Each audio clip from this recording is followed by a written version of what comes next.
Hello, on se retrouve tous sur Software avec le projet BeFree. Donc la dernière vidéo que je vous ai faite, c'était pour vous informer comment on réalise un formulaire sur Software.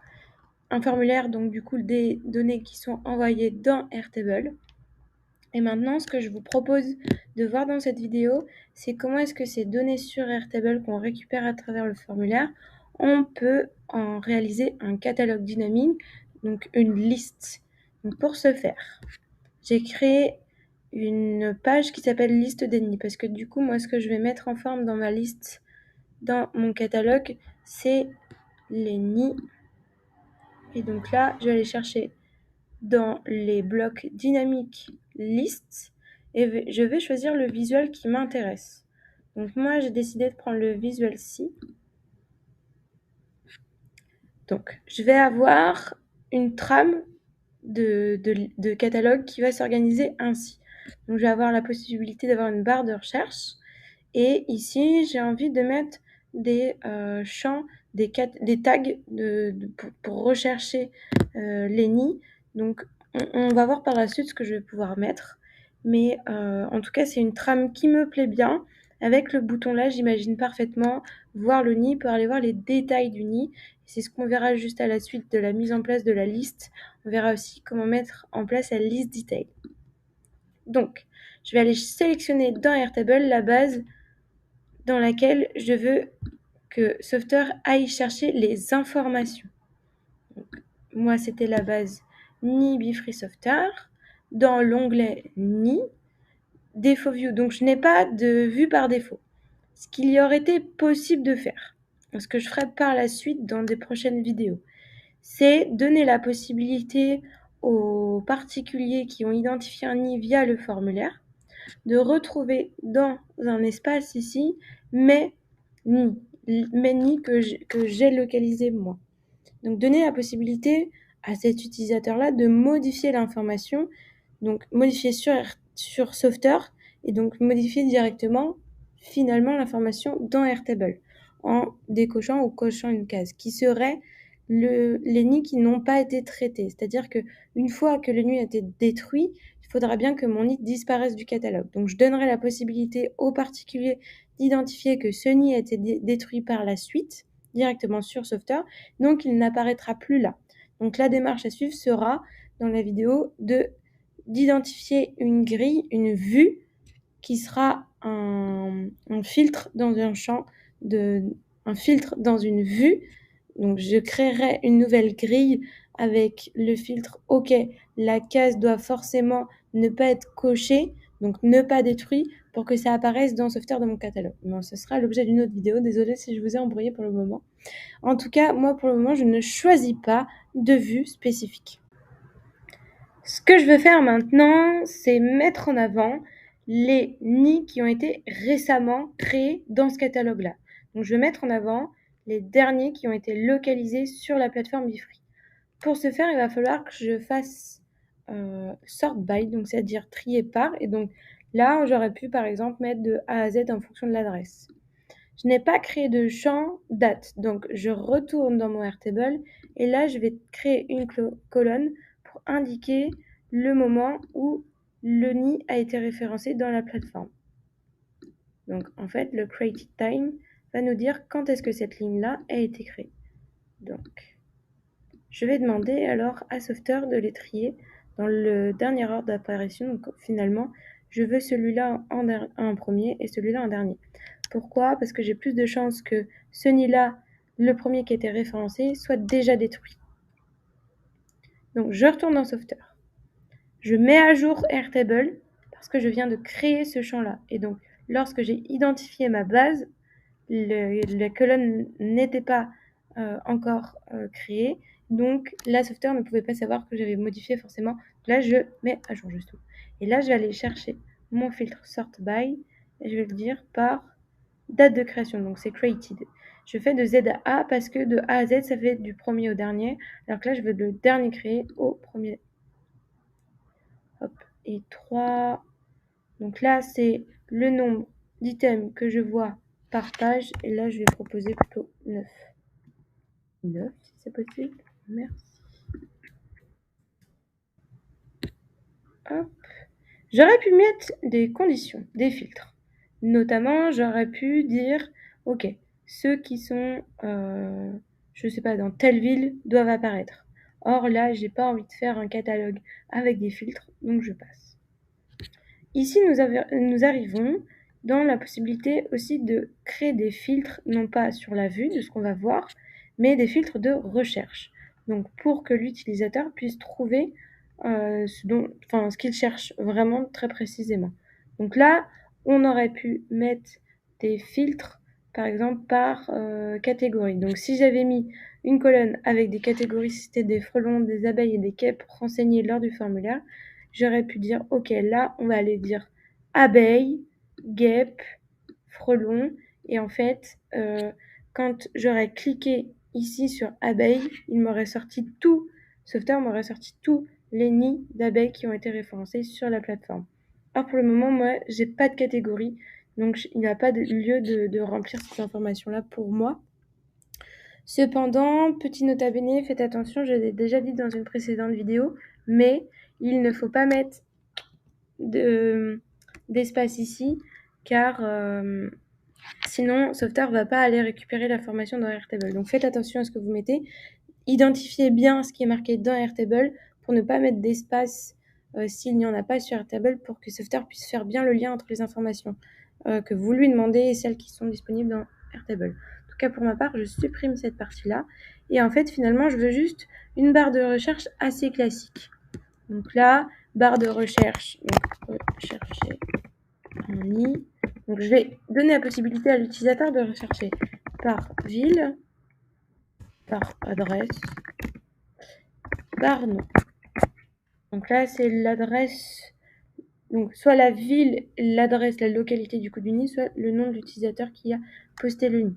Et donc j'allais sélectionner dans Search by, j'allais sélectionner les éléments de recherche que j'autorise. Donc j'autorise à ce que l'utilisateur puisse rechercher par l'adresse, par le nom, et j'ai dit la ville. Ensuite, je vais configurer le visuel ici. En fait, finalement, Sauveteur m'a donné une trame et je dois lui dire, ok, dans cette trame, où est-ce que tu vas chercher les informations et pour les mettre à la place de celle-ci. Donc là, j'ai une image, un titre et un bouton à identifier. Donc l'image, je vais aller les identifier dans photos. Donc il va aller chercher les photos qui sont identifiées dans Airtable. Typiquement, toutes celles-là. Ensuite, pour le heading 3, je vais mettre la ville. Hop là. Et dans le texte, je vais mettre l'adresse. Super. Et pour le bouton, je vais mettre voir le détail. Je ne mets pas encore l'action, puisque l'action, ça va être d'aller voir le détail, et donc on va mettre en place List Details. Pour le label, donc le label, c'est ce qui va se trouver à la suite lorsqu'on va vouloir plus, voir plus. Donc, ce que ça donne après. Et donc là, si jamais il n'y a pas de résultat en fonction de ma recherche, si je tape Argelès comme ville et qu'il n'en existe pas parce qu'aucun nid n'a été localisé dans cette ville, quel message apparaît? Donc le message qui apparaît, c'est aucun résultat. Et au clic, qu'est-ce qui se passe? Quand je clique sur cette fiche-là, au clic, je vais lui dire d'ouvrir une page. Et cette page, je ne l'ai pas encore créée puisque ça va être la liste detail. Donc c'est ce qu'on va faire tout de suite. Alors maintenant, je vais aller dans la page Detail List, aller choisir le bloc dynamique List Details et je vais choisir ce design. Donc là, ça va être pour afficher le détail des nids, donc savoir qui l'a posté, quand il a été posté, etc. Donc pareil, j'ai la possibilité de mettre un filtre, ce que je ne vais pas faire. Là, je dois aller dire à Sauveteur quels éléments il va devoir afficher depuis ma base Airtable.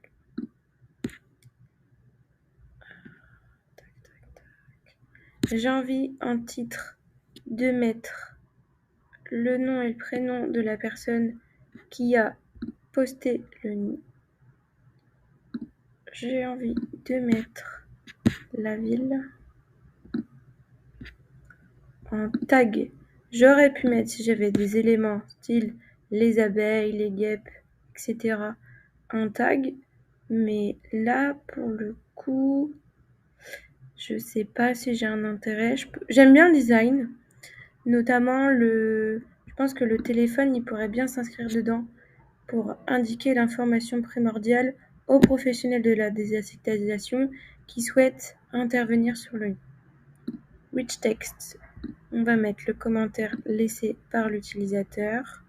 Et bouton, j'aurai pas d'action puisque le professionnel, il a juste à appeler la personne justement. Par contre, j'aurais peut-être pu changer. Non, je peux pas changer. C'est dans la disposition obligatoire. Donc, pour enlever ce fil de là, ce champ, je désactive le bouton bleu et du coup, il disparaît. Il me manque cependant quelques informations sur mon nid. Effectivement, il manque l'adresse. Non, texte. Adresse. Je vais mettre ça. Est-ce que je vais pouvoir, avec Software, le mettre plus haut? Non, il veut pas. Donc on va laisser comme ça. Donc, du coup, c'est pas très logique. Il aurait fallu que ma ville soit avec l'adresse. Donc du coup, je vais peut-être supprimer ici la ville pour, dans ces cas-là, à la place du nom ici de la ville, je réinjecte et finalement, je vais choisir de mettre l'email de la personne. Donc là, j'ai ses contacts et donc là, le commentaire laissé au professionnel avec l'adresse et je vais rajouter la ville.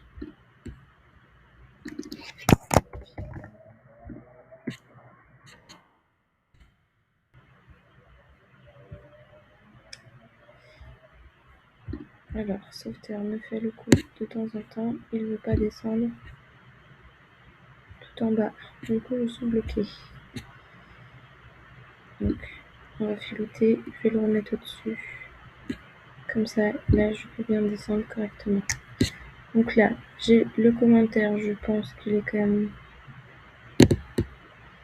Ouais, il est au bon endroit parce que c'est pour indiquer où c'est, par exemple, si c'est un arbre ou dans un appartement, etc.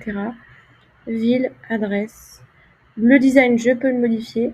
Et en parlant de design, donc je vais pas vous montrer comment modifier les couleurs, les typographies parce que c'est ce que j'ai fait déjà dans la première vidéo qui s'appelle Landing Page sur ma chaîne. Par contre, ce que je vous propose, c'est de vous montrer juste un élément ici qui peut être intéressant pour modifier la mise en page. C'est un divider. Divider ici nous permet de mettre un peu plus en forme des informations si on veut les séparer. Notamment ici, si je voulais séparer peut-être le commentaire avec la localisation, ici j'aurais mis le divider avec localisation. Donc là j'aurais eu quelque chose de coupé avec ensuite la ville et l'adresse à disposition. Donc maintenant, je vous propose d'aller dans liste des nids pour faire le lien des actions avec ma page détail des nids. Donc au clic, on ouvre détail liste et au bouton voir le détail, action, open page, je vais trop vite, détail liste.